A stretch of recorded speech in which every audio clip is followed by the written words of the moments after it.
webinars,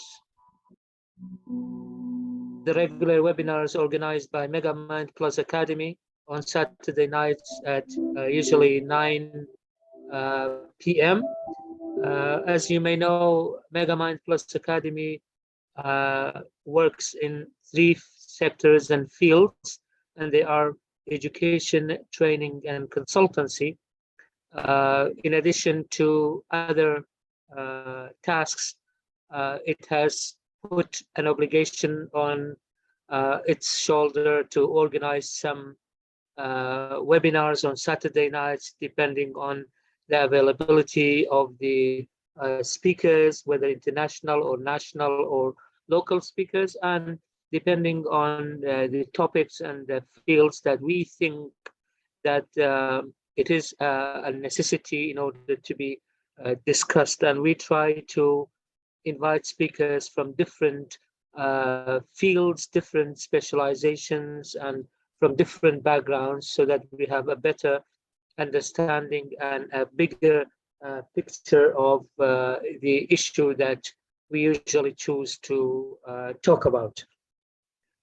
For our sessions, as you may know, usually they last for 90 minutes, and half of the time is given to the speaker, and the other half would be for participants in order to add their own comments or questions, and then we give chance to the speaker to answer them.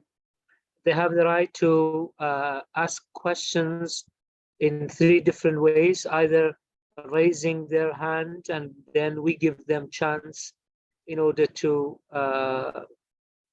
say their question or say their comment orally. And this session, like others, would be going live from Facebook of the MegaMind Plus Academy account. So you can put your questions in the comment of Facebook account, or you can write your questions in the chat box here in this Zoom session. You write your questions or your comments, and then we will add them. We will ask them instead of you. Good to see you, Dr. Gulbahar. How are you? Good. How are you? Good to see you too. Very good. Very good. Thank you. I've just started the introduction of the Academy, and now for tonight, we are honored and privileged to be listening to Professor Dr. Gulbahar Beckett about a very interesting topic, revitalization and revival of endangered languages and cultures with applied linguistics, critical thinking and language development, which we think is very important, especially nowadays, maybe with the technology, with the advancement of languages. Some more cultures and more languages face endangerment, or they might go towards that direction. So we believe that this would be the right time to talk about this interesting topic. So thank you very much, Professor Gulbahar, for your time and your presentation. I will just shortly introduce you, and then you are now the co-host. After I talk, then you can share your slides and then start. As I said, you will have around 45 to 50 minutes, more or less, no problem. And then the rest of the time would be for discussions, comments, or questions. I think Professor Dr. Gulbahar is well known in the field of applied linguistics, and we were lucky to know her a long time ago, and we are still in touch. Thank you very much again. My pleasure. Just a simple introduction that is shared in the page of Iowa State University in United States.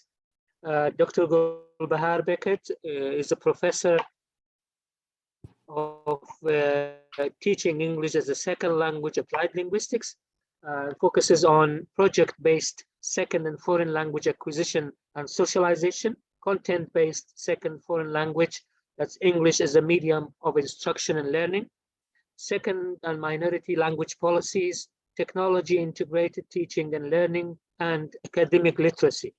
She has numerous publications, including books and chapters and articles in very well-known journals, as, for instance, Review of Educational Research, Language Policy, TESOL Quarterly, the Modern Language Journal, the Canadian Modern Language Review, the English Language Teaching Journal, TESL Canada Journal, Journal of Research on Computing in Education, Distance Education, Compare, a Journal of Comparative and International Education, a Journal of Mixed Method Research, and Applied Measurement in Education. I'm sure there are many others, but she has only listed the famous ones. Dr. Beckett has also obtained various grants and fellowships, totaling in over $2 million US. Additionally, she has chaired and supervised numerous doctoral dissertations and master's theses in projects internationally, including Salahuddin University, our university also, which is, again, a privilege. She's an associate editor of Diaspora, Indigenous and Minority Education Journal, which is published by Routledge, published in a very renowned publishing house. So on the personal level also, she is very supportive. She's always ready to help students at different levels, like even BA, Masters, Ph.D, and even researchers. And we were, again, lucky to receive her in our region, Kurdistan region, and especially in Erbil. Thank you very much, Professor Gulbahar, again, for your time. It is with me 9:09, so 9:10, 9:10. You will have up to 10 Erbil time, let's say 15 minutes or 45 minutes to present what you have, and then later on we start the discussions. Yes, okay. Professor Gulbahar. Okay, my pleasure. Thank you for having me. And I hear that it's your new year, so Happy New Year. And yeah, let me share my slides. That's not it. Yeah, this is it.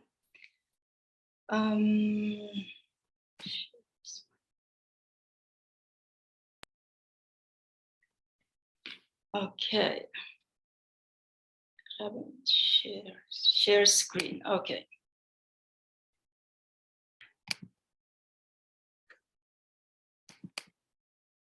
Yes, we can see the screen now. We can see the screen now. All right, so this is the one. So thank you again for having me, and thank you, Dr. Himdad, for that kind introduction. And I do agree with you that this is a very important topic, especially currently. It has always been important, of course, but it's becoming urgently important now due to the increased threat to in the minority and indigenous languages and dialects.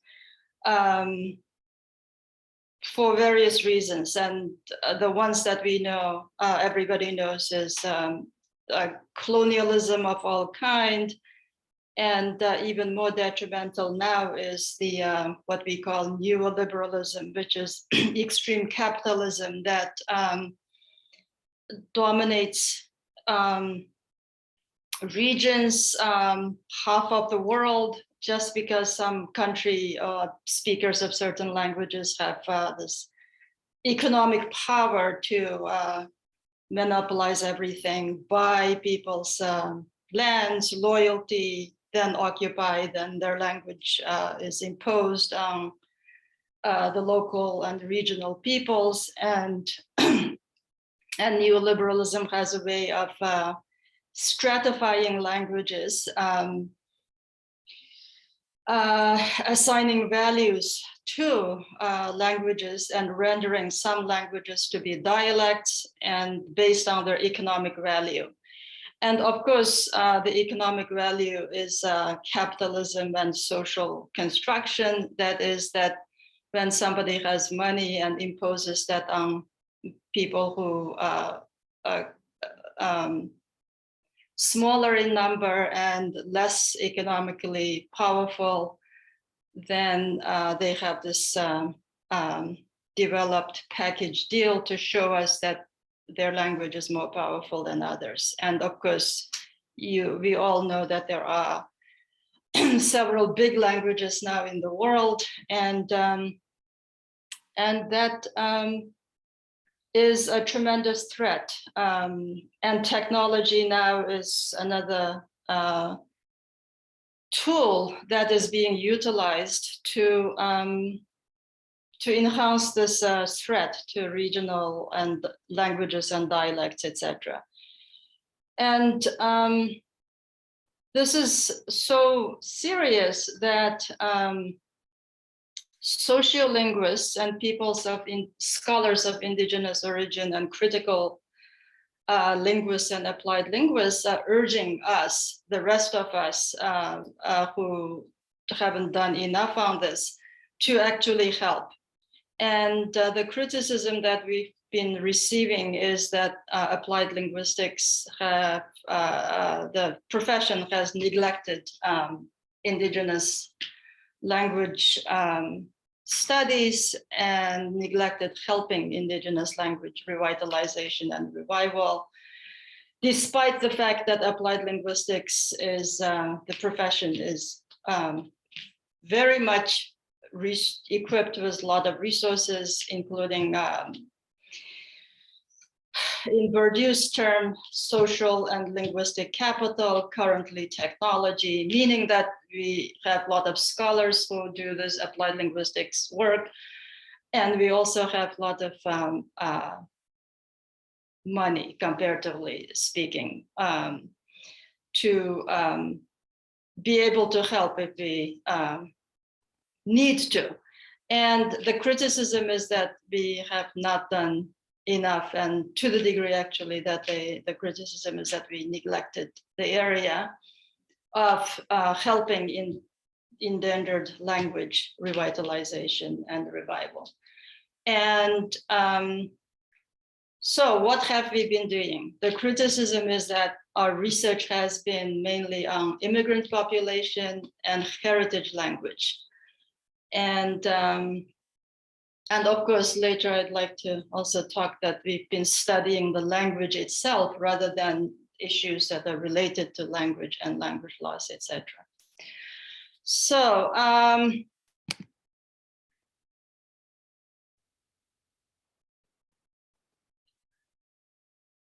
rationale. So that's the rationale.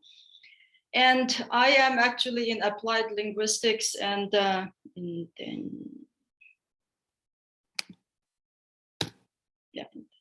I am in applied linguistics and technology program. So I am aware of these things practically also. So I take the criticism not just as scholarly issue, but also as a professional and practical issue. So seeking to see what my program and my profession can do to help. So because I'm in technology program, I'm alert on what people have to say about we do with technology and language. So the criticism about the field includes that technology exacerbates the digital divide. And I think you know what this means, because I actually do hear from students from Salahuddin University that I work with, and students from Lebanon and that area who tell me that the digital divide does exist. And again, this also comes to stability, socio-political, socio-economic stability. It's not that some people just cannot have it. We cannot have it because the other infrastructure is not there. So then we are then urged to, we as in the profession, applied linguistics profession, is urged to reflect on what we do and think about whose interest our work actually serves, and see and respond to criticism with some actions. So that's why this talk is being given, and also that this webinar is based on an article that is, I just resubmitted it to a journal, revise and resubmit. Hopefully it will be accepted. So if anybody's interested, I can share that with you when it's published. It's based on that article and also another article that I'm currently finishing up. That's the critical thinking part of it. So it's based on 2 papers. So that's what I'm sharing with you. And so what I'd like to do in this webinar then is that I'd like to discuss what existing work says, in addition to what I already said.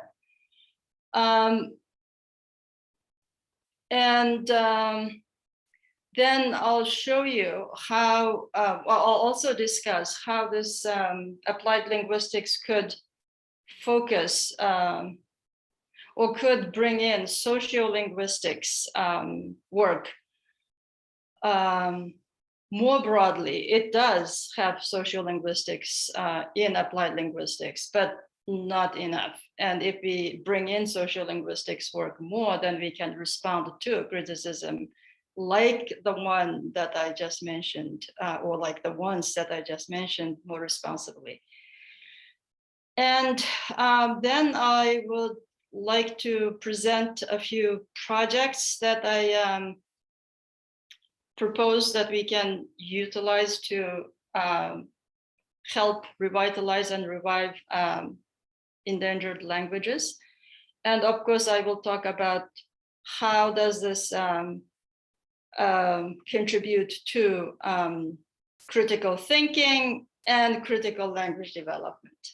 So, but I'd like also to be able to do this interactively with you, as in I'd like you to ask some questions as I'm going along, because I do talk a lot, and and I discovered that especially through webinar, like a virtual, webinars, virtual of course, sitting through some talk for 45 minutes without you saying anything is actually not easy. So so I'd like to ask you questions and go through this talk interactively so that you don't fall asleep, and also that you feel you have a voice in this talk also. So let me see.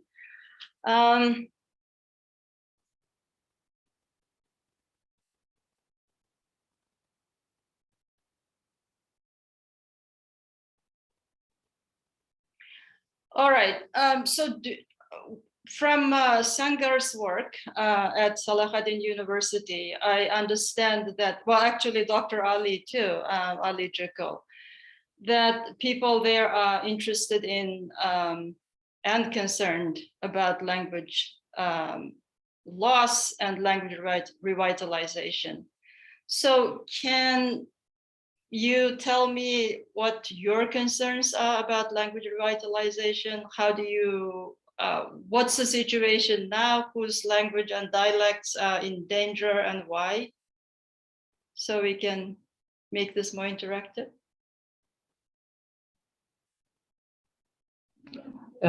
If anyone wants to speak, kindly raise your hand or write your name in the chat box so that we allow you to open your mic, please.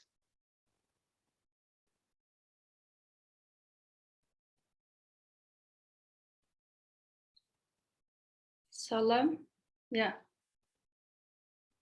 Yes, please.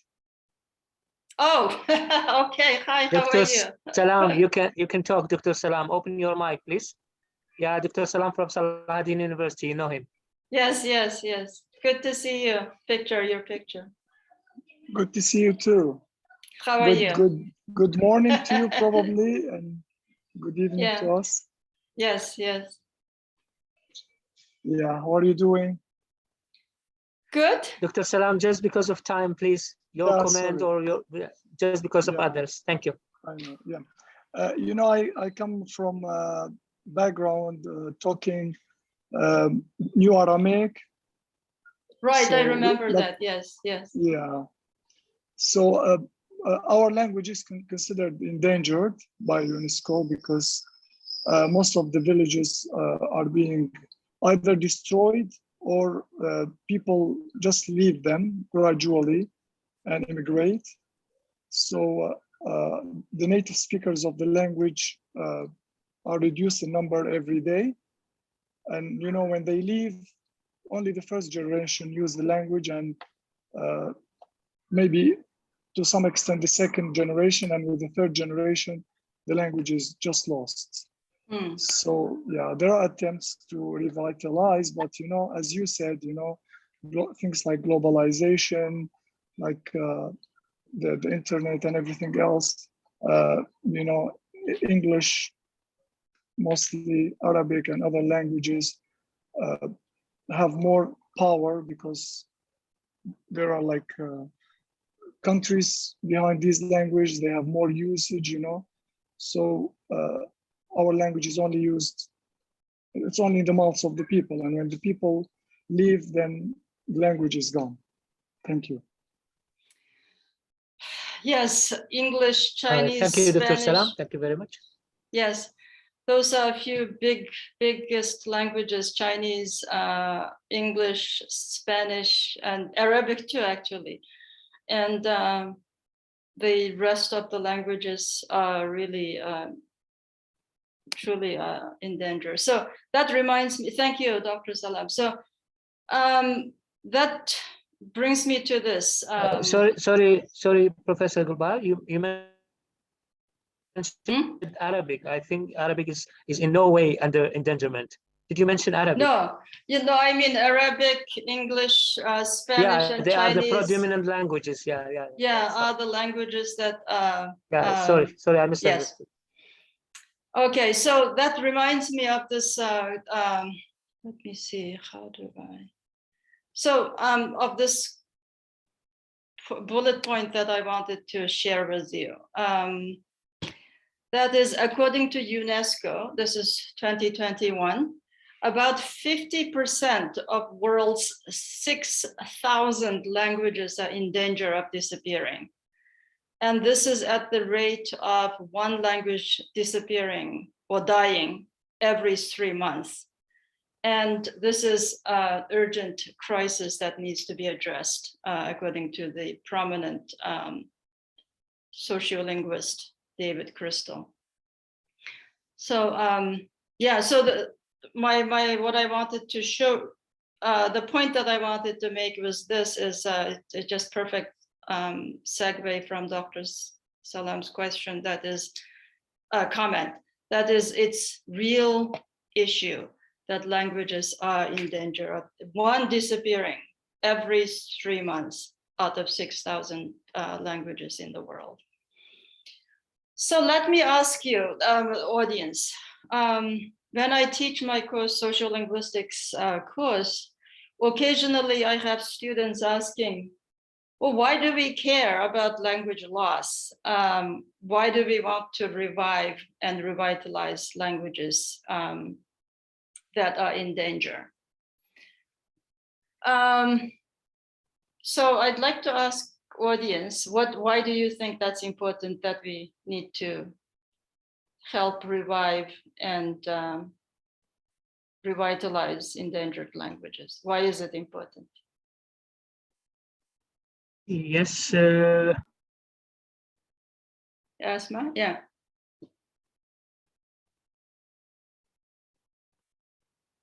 Yes, please, yeah.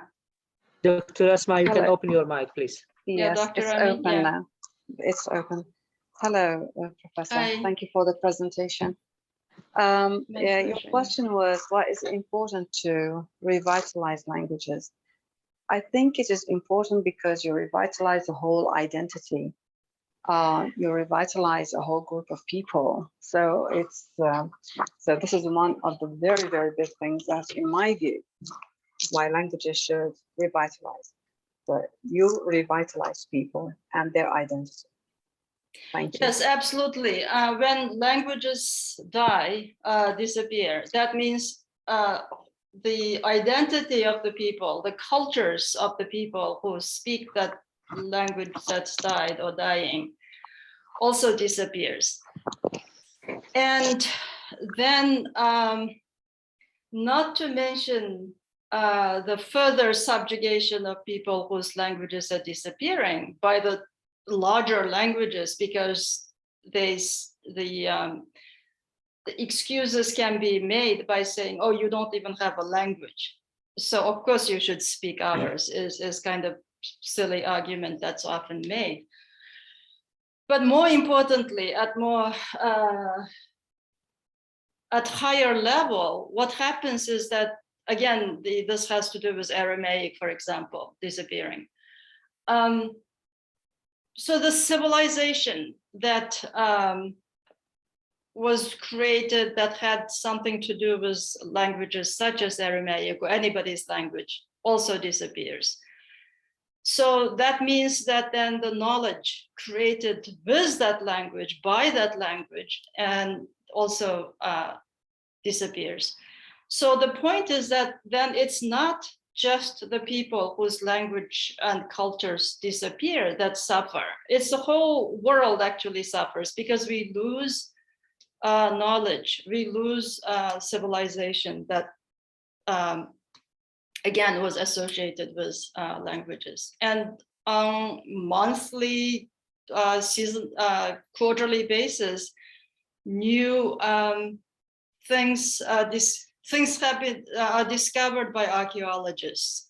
If these languages disappear, we don't know what that discovery from 5,000 years ago, 20,000 years ago was about, because nobody speaks that language anymore.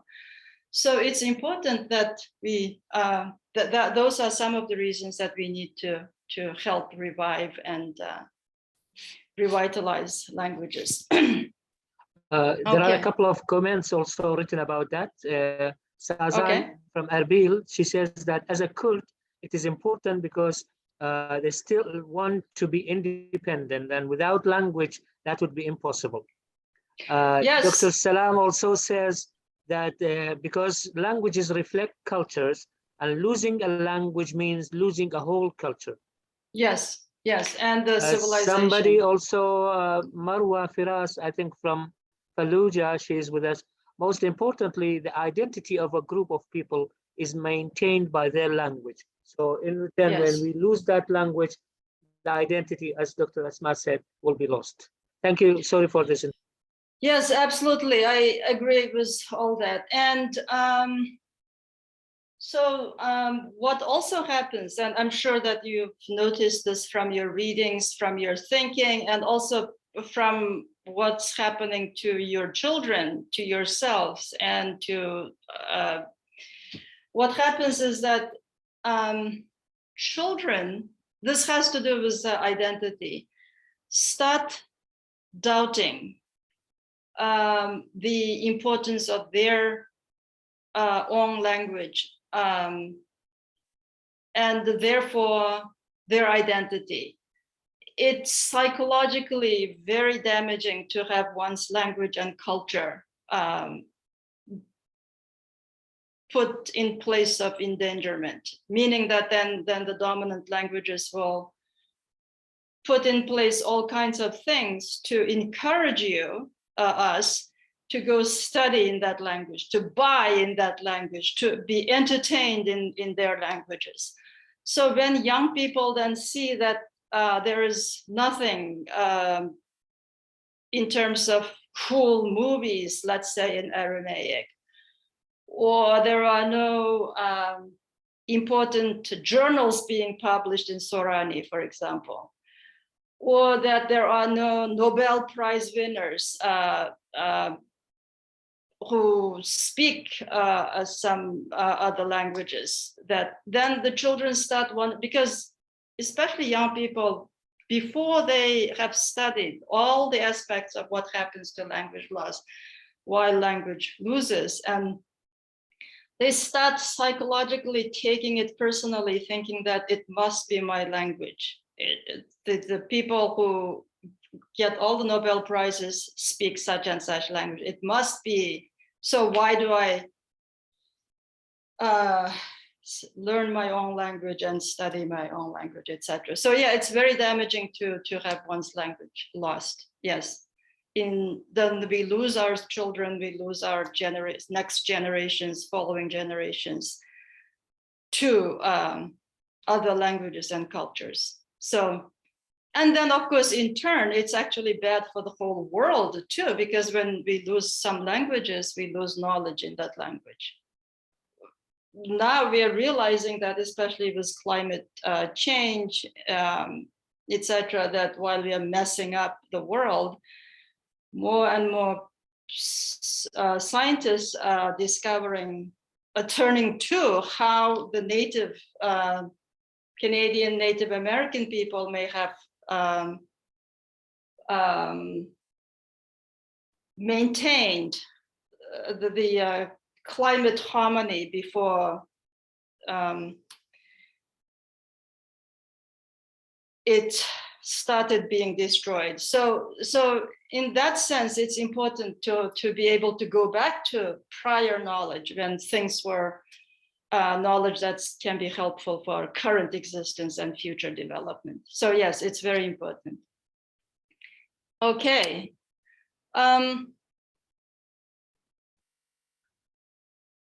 So before I go to that one, I'd like to, so what, then why has applied linguistics been criticized? What have we been doing?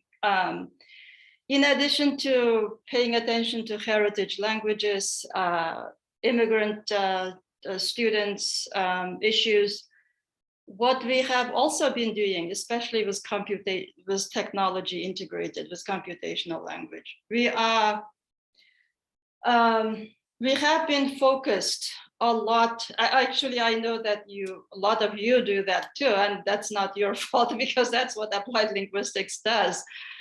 And that's why I'm doing this talk, to raise awareness. Anyway, so what we've been also doing is studying language form, which is the English language grammar, English language vocabulary. This has to do with other languages too.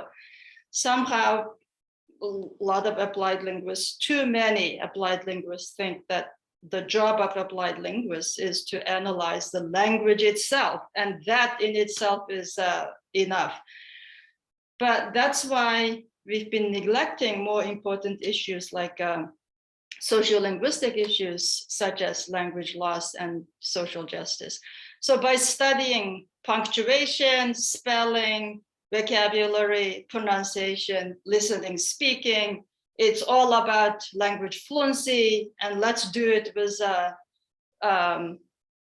fill in the blanks assignment. Let's do it with a translation assignment, etc. So we are not, by doing that, we are not going beyond the language itself to pay attention to social justice issues. And to, for example, if we don't help with language revitalization, that is social justice issue. And so how do we do this then? If we don't analyze just punctuation, language, subject, verb, object, and listening, speaking, and reading, writing fluency, what else do we do? So how do we? So the question then is that probably some of you may be already thinking, wait a minute, so how do I teach language if I also want to pay attention to reviving languages? So that's what I'm trying to get at next. That is, we can teach language form, which is what I just said, which is subject, verb, past tense, present tense, grammar, vocabulary, pronunciation, listening, speaking, etc. while we address bigger issues such as language revitalization and do it in a larger unit of language learning and language teaching contextually, while we also address social justice issues. So I will explain that later, but I do have some ideas for some projects for how to do this. So in this paper that is currently in second review, I suggested that we can, suggested 3 project examples. One could be Indigenous Languages and Cultures Revival and Revitalization Project. Another one is Endangered Languages and Cultures Revitalization Project, teaching and researching with Indigenous epistemology and methodology project. So, so let me, okay, so this is, we'll switch back to you just for a change, because I don't want you to fall asleep. Okay, so what have you been doing? So I do know that you are concerned with language loss also, endangered. So what do you do to help revitalize and revive endangered languages in that area of the world, other than conducting doctoral dissertation studies like Sangar just did? What else do you do?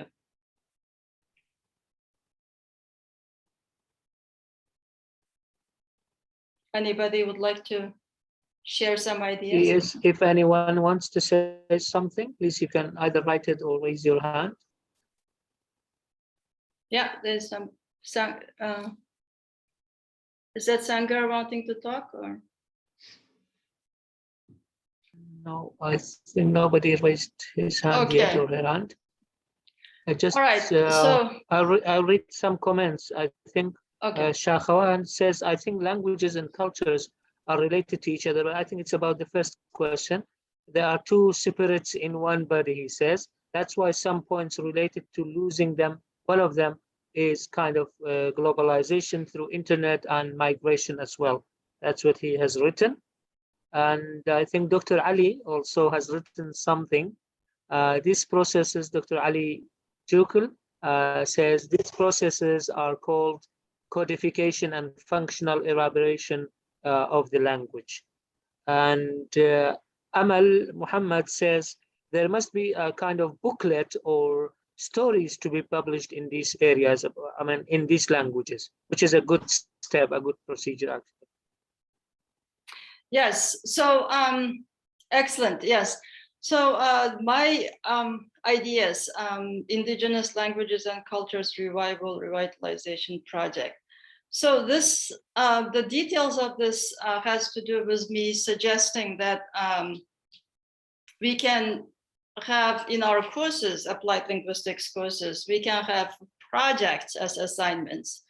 So this is bigger than fill in the blanks, translate this paragraph kind of assignment. It's like a unit.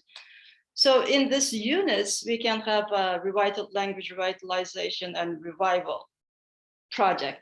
So in the first one, for example, we can ask students to go find out by going to UNESCO website, by checking ethnologue, for example, to see what's happening to world's languages, and let them be the researchers to find out what's going on. Whose language is being endangered, and what is being done to them, and why these languages are endangered, and what are the culprits for this. So help them understand that it's not their language if their language is in danger. It's not the fault of their language or that their people. There's something much bigger externally that's making this happen. I say this because I remember our conversation with Dr. Ali Jukul that that young people don't, they have not accumulated enough knowledge to understand the larger picture. So they actually start blaming, is it my people? Is it something wrong about my specific language that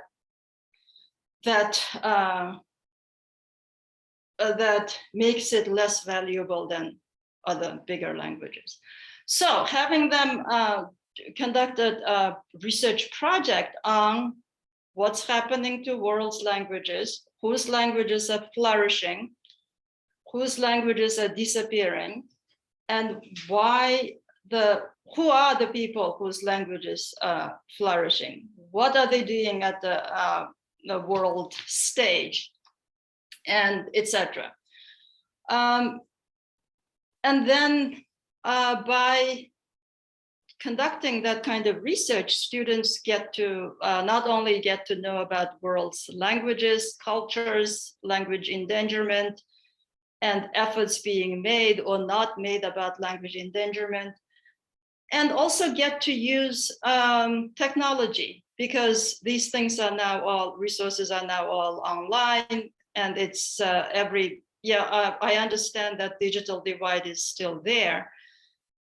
But the story that I always tell is that on my way to Baghdad, from Frankfurt to Baghdad, the first thing that struck me, this is like 12 years ago, is that everybody on the plane, Iraqis, seemed to have at least 2 or 3 cell phones. And I thought, oh goodness, why would anybody have so many cell phones? And then when I got there, we were told that there is no internet, there is no this, and there's no that. And of course, I understood at the time, and I hope that situation is better now, but I understood why there is no internet and no stability of internet. But what occurred to me then is that, okay, so if everybody has 2, 3, 4 cell phones, then let's use the phones, the mobile device, to learn and teach. So we can have students to conduct some research studies on their phones, to go to UNESCO websites, to go to the ethnologue to find out what's happening. So while doing that, they get to use technology for bigger, more important purpose than just typing, spell checking, and which is also important, of course, but also get to learn about more important issues. So, and then of course, having project means that they have to come back and tell us what they found. So that means they need to read while they are there, and they need to come back and tell us, write about it, talk about it. So it's a communicative language usage with technology for real, authentic purpose for social justice related issues like language revitalization. Looks like I may have,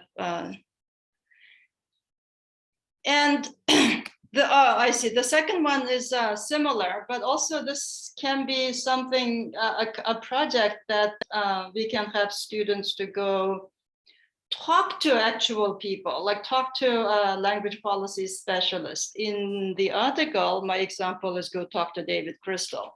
But in your case, you go talk to Dr. Ali Jikol, and go talk to Sangar, who just wrote a dissertation on language policies and nation building. So what happens if your language disappears? Can you still build nation?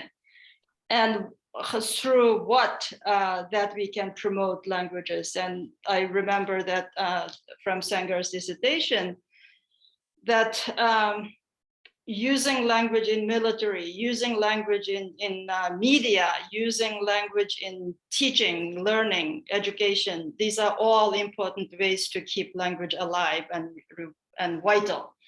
Otherwise, we lose them.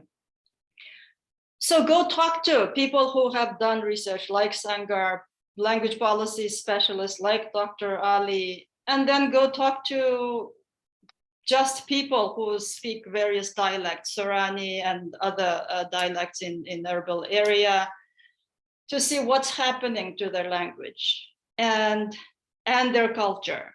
what are their children learning in? Which language? Is it in, speaking of Sangar, I know that he has something to do with promoting Chinese now. So, so what is this new introduction of new languages, and especially the big languages, into local system going to do? Yes, of course, it's opportunity. They can go, children, young people can go to Beijing to study on scholarship. So what is the larger implication of that? Just like what English has done or is doing to that region. And go talk to, again, just the people. What, again, in which language their children are learning? What are they, what do parents know about what their children think? And again, you all, we know that what happens is that when our children start going to school in another language, they actually stop talking to us in our own language because of various reasons, such as it's cool to be able to speak in the dominant language, right? Or that there may be peer pressure that your language is not good enough, therefore you need to speak in. I'm sure you all smile when I say this. We all feel, oh, so cool that he or she, my child, speaks English perfectly. We have all expressed that pride, right? So then talk to people, what happens after that pride? Then is your child still keeping the language? And if the child doesn't, and the child becomes children, then becomes community, what's going to happen to our own language and own culture and the knowledge that we created with this language and culture? So project 3 I recommended was to teach teaching and researching with Indigenous epistemology and methodology project. I know that Dr. Ali Jukol would like this. This is related to what I've been saying, which is that with the introduction of dominant languages and dominant cultures, we all, and of course the dominant ways of doing things and dominant ways of knowing. And for us, I think all of us can relate to this. That is, we are all applied linguists who studied in English. We are proud that we can do scholarship in English, that we can teach in English. And I'm sure we all learned in English, and I know that people want to go to English-speaking countries and learn how to do research in USA and in England, or also in Germany. So when we go there, what we learn is their ways of, or our ways of doing research, our ways of knowing, our ways of being. So what happens then is that the local ways of knowing, local ways of doing also get lost. So another project that we can do is that we can go talk to, find out, work with local colleagues to find out what would they do to help revive and revitalize language. What can they teach us, the people who already lost how local things work, to help revitalize and revive languages? And then write materials with them before everybody, people also disappear. So I think these are some important projects that we can do to not only to help revive and revitalize our languages, but also respond to the criticism about applied linguistics profession. Any comments on this, these project ideas?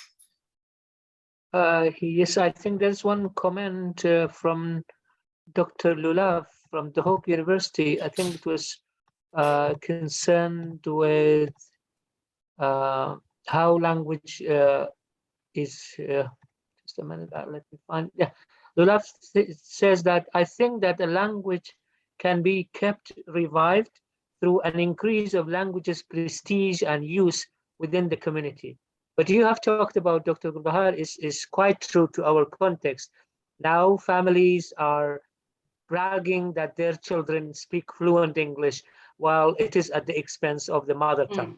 And now it is kind of a trend that we are suffering from, and I believe that this should be stopped in one way or another.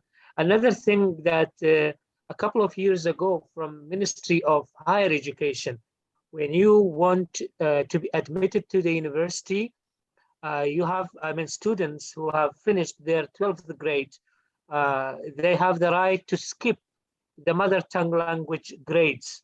They say, as if they say they are not important, especially for engineering and medical colleges, which we think is not the right decision at all, because that will kind of belittle the value and belittle the mother tongue in the eyes of our coming generations.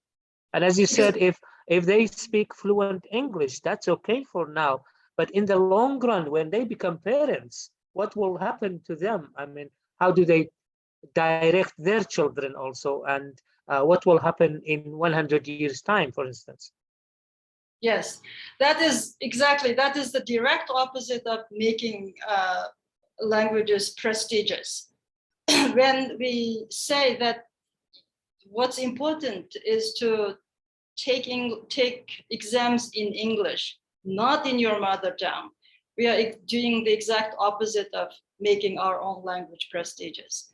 And research shows that it takes only 3 generations, not even 100 years, to kill.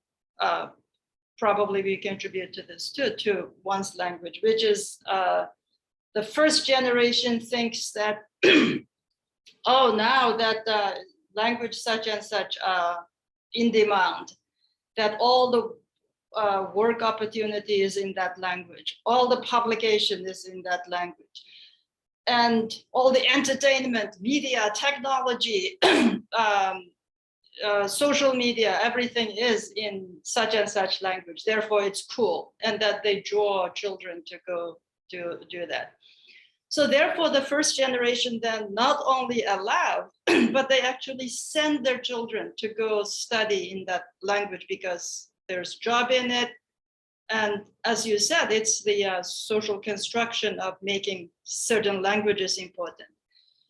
And then the second generation, the generation who went to school in another language, in somebody else's language, then starts knowing only a little bit of one's own language and start functioning in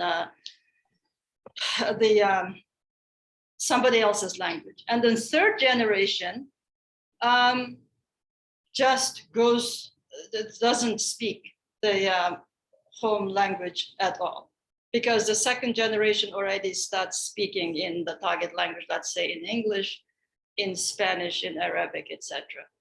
So the third generation usually some of them starts awakening and then say, wait a minute, what was our language? Why am I speaking blah, blah? But by that time, grandparents had died already. And with them, the language and culture and knowledge died. So it actually is important and urgent that we need to.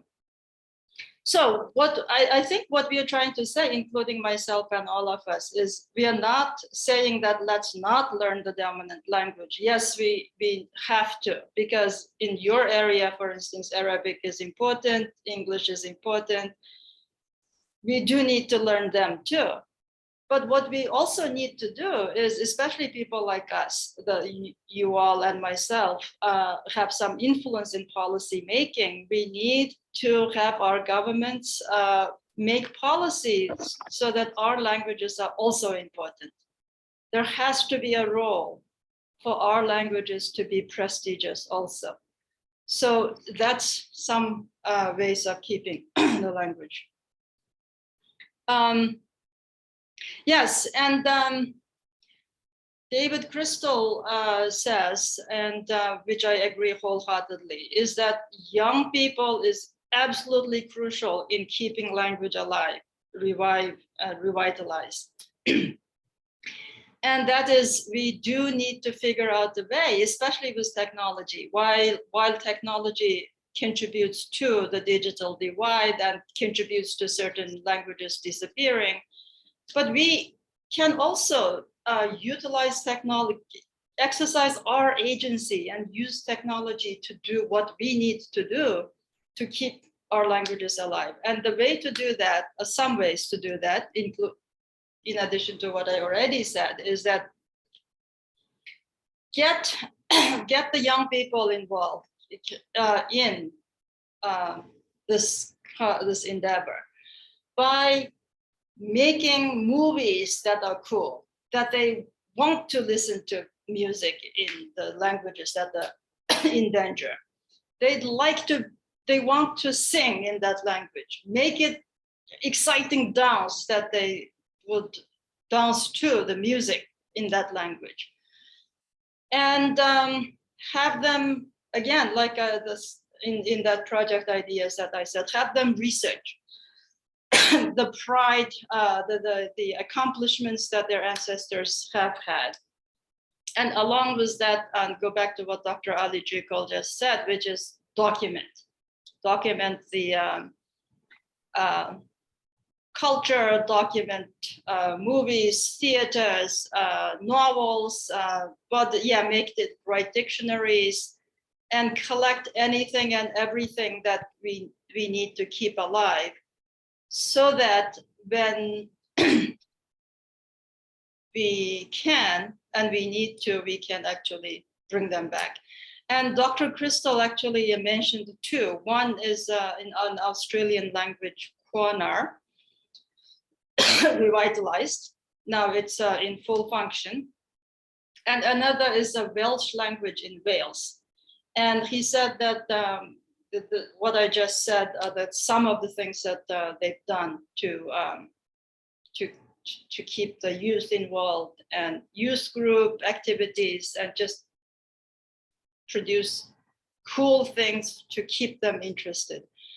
And young people don't know enough to know that not everything has to be cool or can be cool. But when they don't know, we grown-ups, we need to make them cool so that they stay with it. Okay. All right. So now critical thinking. I'll go back. I'll talk about the language after this. So critical thinking. So what does this have to do with critical thinking?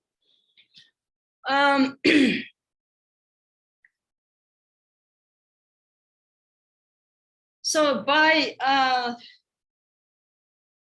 conducting research projects as the ones that we've been discussing, students or young people or all of us get to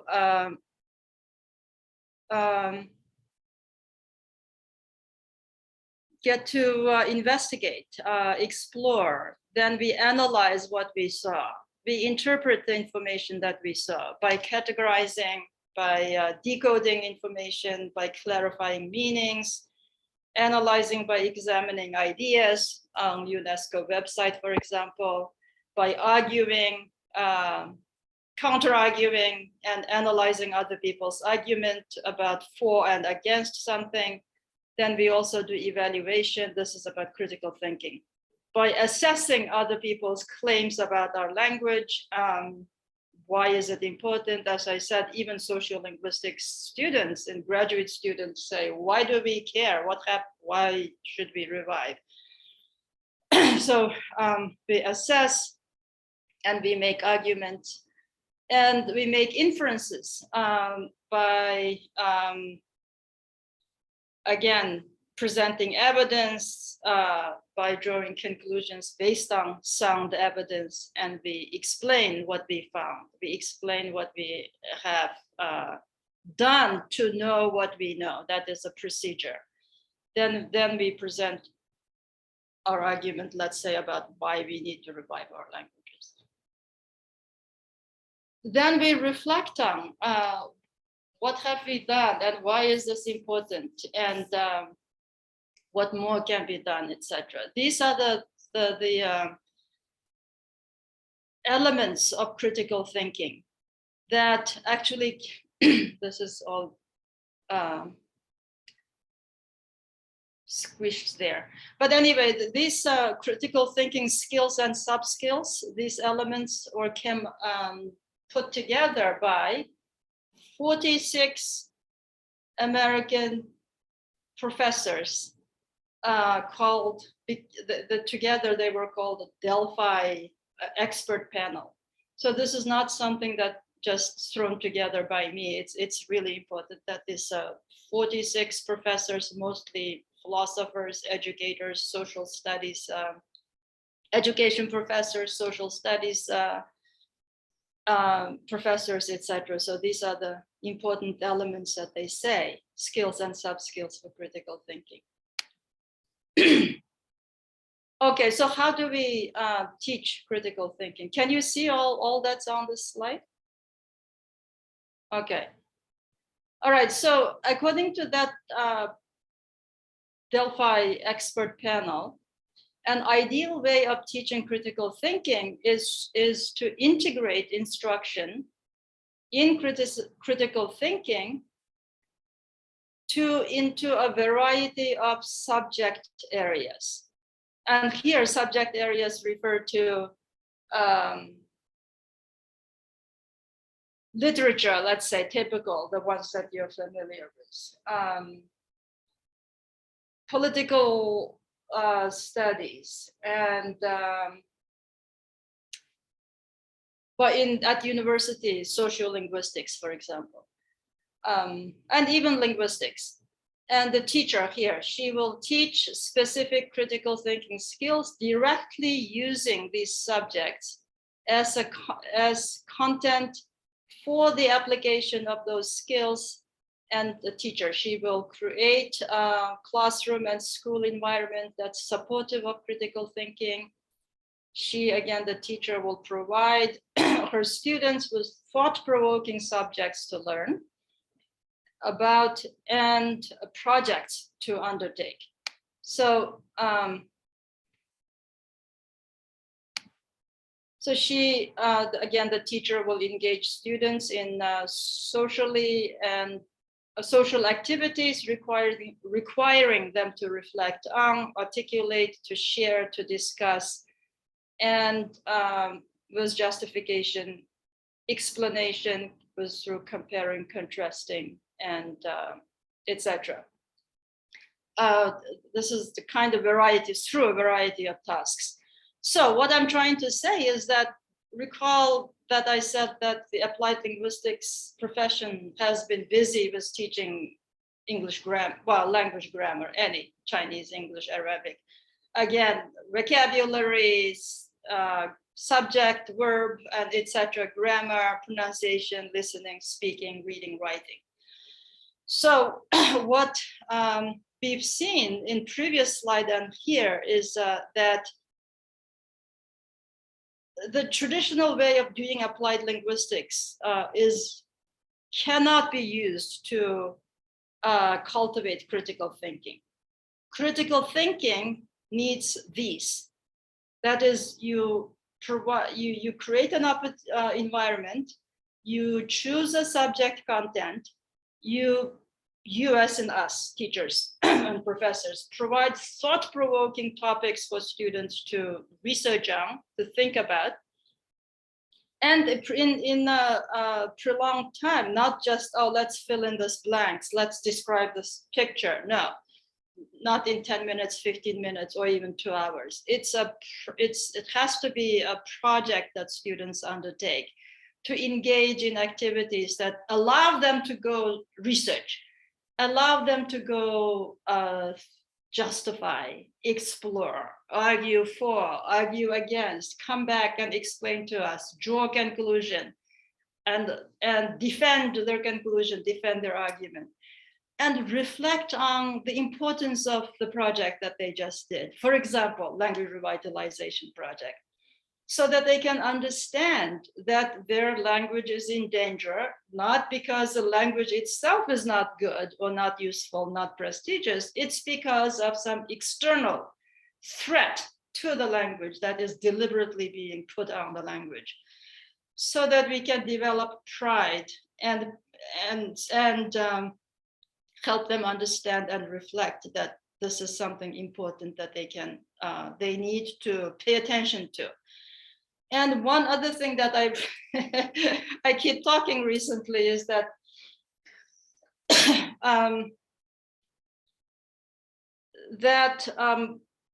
my daughter is going to graduate school in is it next month? Yes. And I chat with my colleagues and I tell them that, oh, she's going to graduate school. And my colleagues will say, oh, wait a minute, she was this 4-year-old. Some of them would say, oh, I still remember her as a 9-year-old. So what I'm trying to say is that, yes, so this one-time 4-year-old, this one-time 9-year-old, and now is a research technician at the prestigious world-renowned medical research institute, and now is going to graduate school. So this makes me think that every child could be like, is like my daughter, which is that every child is potentially future medical researcher. Every child is potentially future language policy maker. Every child is potentially future professors like you and me. And every child is potentially KRG president, Iraqi president, etc. So then what they understand, what they know, what they reflect on, what they learn to think of important will stay with them. Then when they grow up, they make the policy for the rest of us and for the rest of the world. So it's very important that we teach children the way that we want responsibly, because they are going to be responsible for the world. So what I'm trying to say again is that we need to, those of us who are applied linguists, we need to go beyond teaching language form, but start teaching language. Yes, still language form. We still have to read and write, still have to speak fluently, still have to know English grammar or anybody else's grammar. But do it with meaningful, important discussion, learning of important subject area, thought-provoking, through thought-provoking projects. So that way we get to teach students responsibly. They get to learn not just any generic pronunciation, spelling, sentences, but while learning English, they learn more important things. And then by learning the subject matter content, they get to learn, back to this, they get to learn the authentic language that they can use to categorize, the kind of language that they can use in subject matter content for important things like the language revitalization project. They can study language that they can use to discuss significance of their work, that they can classify what they're doing. Then we can teach them the language of argument, teach them the language that they can use to analyze, that they can use to assess, that they can use to present evidence, draw a conclusion, and etc. So we are not leaving the language behind. We are teaching important subject matter content, teaching skills, critical thinking skills, which is currently very important in the USA and in Europe. The countries and funding scholars and schools to go do 21st century skills teaching. And critical thinking is one of the most important skills. This usually gets to be learned by what I call general education students, but language students are still being taught, not taught these, but taught, again, the general English. And to me, that is not responsible of us to do things separately, while it can be done simultaneously and etc. So language students also need to learn how to think critically and the language of critical thinking and express their critical thoughts with the language that we teach. So that's what I'm advocating.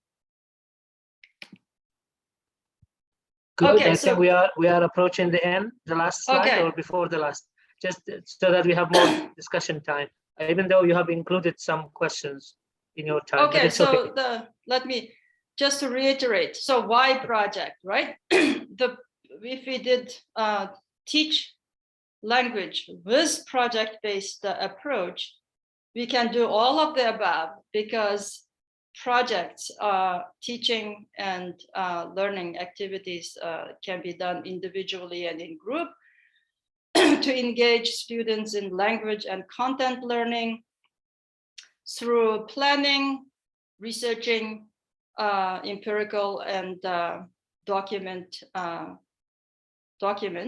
analyzing and synthesizing data, and reflecting on the process and product orally and in writing by comparing, contrasting, and justifying alternatives. So that's why I'm arguing that project-based approach is ideal for doing what I've been trying to do. Okay, so this is the last slide, then I'll open up for questions. So why have we been just teaching language form, and how do we, what's the alternative linguistically? So we've been teaching language form, which on Bloom's taxonomy is considered to be lower level skills. Critical thinking and language of critical thinking are considered to be higher level skills. So we are being irresponsible by teaching only lower level skills. So why did we do that? Because our theoretical framework that informed our work has been form-based linguistics theory, which is all about teaching, again, language form, grammar, vocabulary, listening, speaking, etc. So the alternative theory is systemic functional linguistics, which has numerous systems of linguistic analysis and teaching and learning. So if we need to switch our theoretical orientation to allow us to understand and teach the language of higher order language and thinking skills, and language of that thinking skills. And one such example is this. It's the appraisal system, appraisal framework. For instance, we can teach the language of engagement, language of attitude, language of graduation. Engagement is, yeah, you see, attitude is reflect, judge, appreciate. Language of graduation, force, focus, etc., etc. So I think I've done all I wanted to do. So again, in summary, what I'm arguing is that, yeah, one, language endangerment, two, technology can be utilized to address that. Three, we can teach critical thinking skills while doing those. Four, we can and we need to teach language that goes with critical thinking, and therefore we can be more responsible applied linguists than what we have been doing so far. So I think I did get my message. Good. So thank you very much. Very good. Thank you. Very informative presentation, Professor Gulbahar. Thank you very much for your time. I remembered one very good work being done here about Neo-Aramic language. One of the dialects was by Dr. Aziz Ilya also. And I think it was later on became a book published by Cambridge University Press. It was 2-3 years ago. I was also part of the discussion Viva committee. But I know that he worked very hard on kind of reviving or that kind of endangered variety of language. And I remember in his work, he went and interviewed some old generation of that speaking community and recorded the voices. So I wanted to say that in some of the projects of either master or PhD students, we can give them tasks to go and search for such people and record their voices, and technology which is considered to be against languages can be used for interest of surviving languages, especially by having a kind of oral record of that as long as the generation is still alive, so that we can make them a kind of database, and then researchers later on can work on it, and then and so on. So I wanted to share this with you and the audience. Okay. Yes, absolutely. If anyone has anything to say, you can raise your hand and try to, I mean, I give 1 minute for each speaker, so that if you have something to say within 1 minute or ask a question, in order to allow time for others. Dr. Peyman Zorab from University of Koya, I think. Dr. Peyman? Hello, good evening, everybody. Good evening. Good morning to Professor Gulbahar from USA, if I'm not mistaken. That's right. As you know, as we all do know, a simple definition of applied linguistics, we all know that it's a science that deals with language-related problems. So most of the problems that have to do with the language have been mentioned before by the professor. So one of the problems nowadays is language loss, language death, and even we have also the the opposite of these terms, language revitalization or revival. So we have a phenomenon in each and every language, which is linguicide. Linguicide is a very widely spread phenomenon. Each and every language will be vulnerable to be exposed. Nowadays, in our let's say region, because of globalization, we want to internationalize our education. For this end, we wanted to be a part of the globalized world. We try to make a kind of reform in our education, especially we have nowadays student-centered learning approach. We have quality assurance. We have Bologna process. So this kind of internationalization of our education makes our language to be somehow be weaker and weaker because of the dominant language, as you mentioned previously. And one more reason that a language will be vulnerable to be exposed to death or loss is some nations will not, let's say, appreciate, acknowledge, or giving much more importance to their languages in compared to other languages. For example, some people in KRG humiliate Kurdish language, as Dr. Hemdad has already mentioned. We will not, let's say, see our language as a privileged language, which has a root in history that makes this nation to still stand on its feet. That's why these all factors that have been mentioned from you and the other guests cause language, let's say, loss. And for this end, we have to do our best to revive our language by not, let's say, giving much more importance to a dominant languages like English. We have to give attention and giving our utmost attention to Kurdish language to be a part of the globalized world. Thank you so much. Thank you, Dr. Yes, Peyman. agree, and definitely, and one of the things that we can do is what Dr. Hemdad said, which is go collect how languages even sound, right, before people die, so that we can create something called corpus of spoken languages, corpus of spoken dialects, and corpus of writing, and corpus of literature, etc. Absolutely, we do need to work hard on, preserving and reviving. languages. That's right. We have one comment from somebody. I don't know, the name is not clear to me, but it's the telephone number for integrating critical thinking in teaching skills. He says, or she says, grammar and literature is more effective than teaching it separately as we do in our department. It seems that that gentleman or gentlewoman saying that we have critical thinking, but maybe as a separate model, not integrated with the skills. Yes, I've seen that in my field, applied linguistics. People have done that. Actually, because I'm writing these papers, I've reviewed those literature.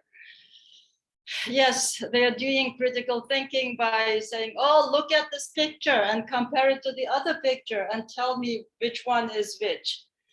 Well, that's not thought-provoking. That's not doing what the 46 experts are telling us how to do critical thinking. It's not going beyond what we usually do. We need to make a departure. That's the kind of exercise that we can do, but it's not enough, is what I'm saying.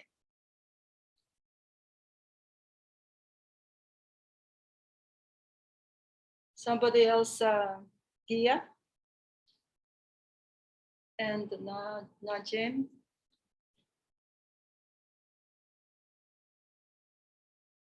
Yeah, please ask. Hello? Yeah. Thank you very much for this actually valuable presentation. I'm going to talk about, or to add something to what you said, like those nations who do not have or have not got their independence, like the Kurds. And so the role of political entity on the endangered languages and cultures. So throughout history, the Kurds actually, as due to the absence of the political entity, their language has been supposed to be in problem, and words are missing, words are vulnerable to die out, to extinct. So what is the role of political entity on those nations who has not gained their political entity or their independence, has not get their independence yet, actually? Okay, thank you, Mr. Najmuddin. Let's take another question, Dr. Gulbahar, and then we can answer them, okay? Okay. Good, I think it's Diyar from Lancaster University is doing his MA there. Diyar? Yes, Mr. Diyar. Hello there. Thank you Hi. so much for this opportunity. Dear Gulbahar, actually my dissertation is about critical literacy understandings of learners at different universities in Kurdistan. In ways, I'm curious to see your point of view regarding critical literacy and how you link critical literacy with critical thinking, because as you know, that it has been discovered in or covered in literature that critical literacy is highly related to social justice, to social and political life, and real life in classroom. So in brief, I would like to see your point of view regarding critical literacy and the impact of critical literacy in and with critical thinking. Okay. Thank you, Mr. Diyar. Yes, Dr. Gulbahar. Thank you. So my comment on the first question. Yes, politics, political situations actually are the major contributing factors to language death. But that does not mean that well, precisely because of that, we need to do what we can to collect corpus of this and that, to keep what we can of our languages and dialects for future possibility of revival and revitalization. As I gave you two examples, but in Canada here, Canada is just across the border. I don't know if you paid attention to the Pope visiting Canada and talking with the First Nations peoples. And that is one example of how much progress the Indigenous people here have been making. And more directly relevant to language revival and your question about politics, because of Canadian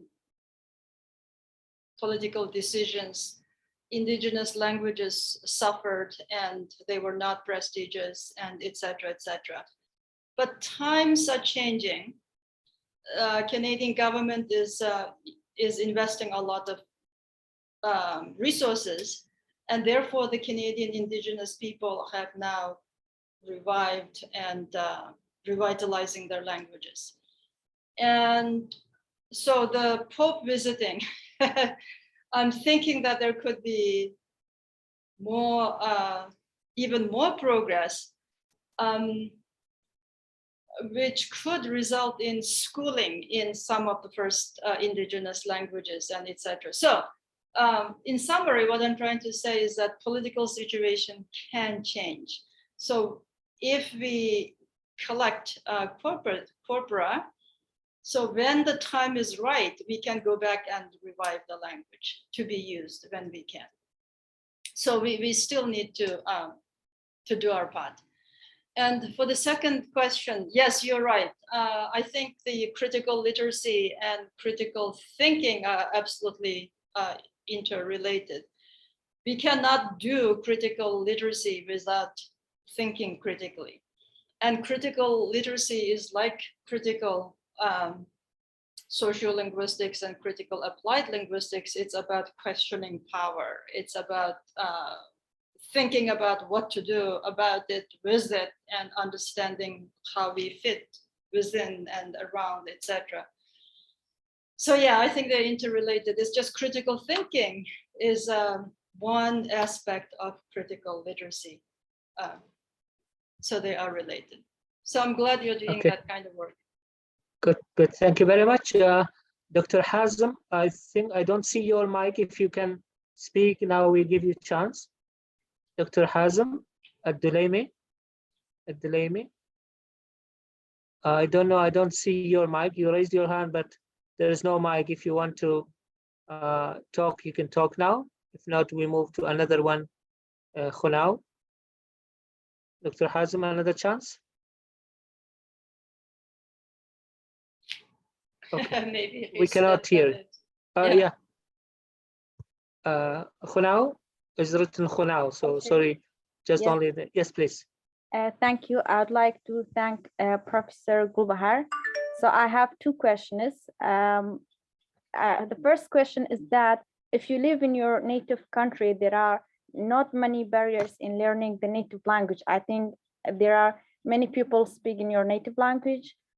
So it's not difficult to use your language. But I have a question. What should we do if your parents stay or immigrate to a foreign country and you have to study in an international school? Okay, so how should native language education be approached for those students? Okay, so yes. Another question, sorry. How to recover indigenous languages in these times of English globalization? Okay, thank you for that. Both are important. The first one is there are various ways. One is depending on the size of the community.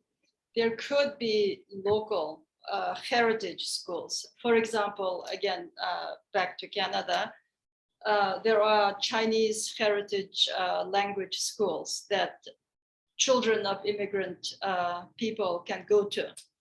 And in US, we have German heritage language schools that children of immigrant, and French that immigrant children can go to. So those are one way, official ways. And then unofficial ways, again, if we grown-ups can make it help our children understand the importance and also help them see how cool our own language and culture can be. It's listening to the music, teaching, the parents can teach children how to read and write. Then they can listen to music, watch movies, and establish youth group from that heritage linguistic group. And we grown-ups can make a deliberate effort of having our cultural group connected, and etc. Those are some of the ways. And nowadays they actually connect globally, speaking of globally. And for instance, I have friends whose children connected to Kazakhstan, to China, US, Canada, all over. Whoever speaks Kazakh language, the child who sits here would be in contact online through with the linguistic community of his heritage language. So, and some of the papers that I use in my teaching suggest that some Arabic speaking immigrant students do the same. So I think those are some good ways to do this. Second question. How do you want okay, the second question? Yeah. Okay, so how to recover indigenous languages in these times of English globalization? I mean, technology. Oh yeah, right. Okay, yes.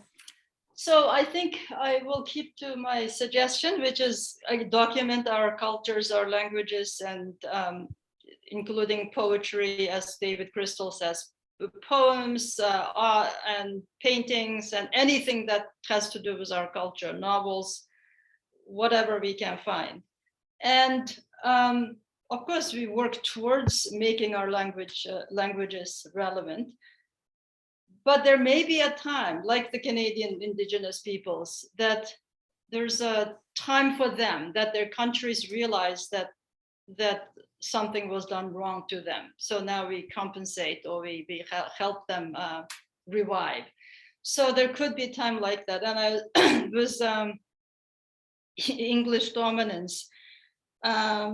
Yeah, as you may have noticed, that was all this. It's amazing how economics are related to everything else. With this economic situations that we are having in the world, a lot of the countries are turning now inward to their national rather than global. So so my point is that there may be a time that local languages become more important or equally important than English. So I think the important thing is not to lose ours, that just because other languages are currently dominating does not mean that we may not have our turn. That's right. Thank you very much. Maybe I read the last comment, and then if you have your last words. I think it is from Dr. Muhammad Saeed. He says the first step is to diagnose the causes that contribute to language marginalization. Then there are procedures through which necessary results could be achieved or arrived at. And he says one of these causes, I don't know whether you have talked about it or mentioned or not, is a global phenomena known as English threat. Yeah. It is, that's what he calls it. It's through coming across such topics that the role of language policy is noted. He said this, he wrote this actually in the chat box. Yes, absolutely. So yeah, so going back to one of the project ideas that I presented, that is we do need to first ourselves understand and study the causes. But equally or more importantly, we need to have our students understand what's happening to our own languages. And right. Yeah, so they can then, with this threat from 1, 2, or 4 currently dominant languages in the world. I think, as I said earlier, at least some nations are turning inward rather than more global. So we may have our turn, is what I'm saying. And also with more awareness that just because English is important does not mean our languages should not be. So if people like you and me who know better, with that understanding, if we promote both, then I think that's one way to keep both relevant. Good. Thank you very much, Professor Dr. Gulbahar Beckett from Iowa State University, USA, for being with us for around 1 hour and a half.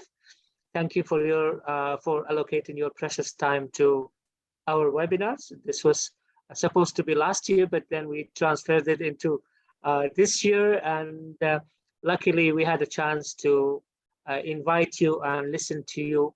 And I call upon my colleagues here to work together as teams in order to achieve something. And I'm sure that Professor Gulbahar, myself, and others are ready to coordinate, to support, and in order to pave the way for doing some joint projects maybe in future. One last thing, maybe a suggestion for you also, Professor Gulbahar, is have you thought of integrating artificial intelligence in how to revive and revitalize endangered languages? Because you work in a department where technology is part of, I think.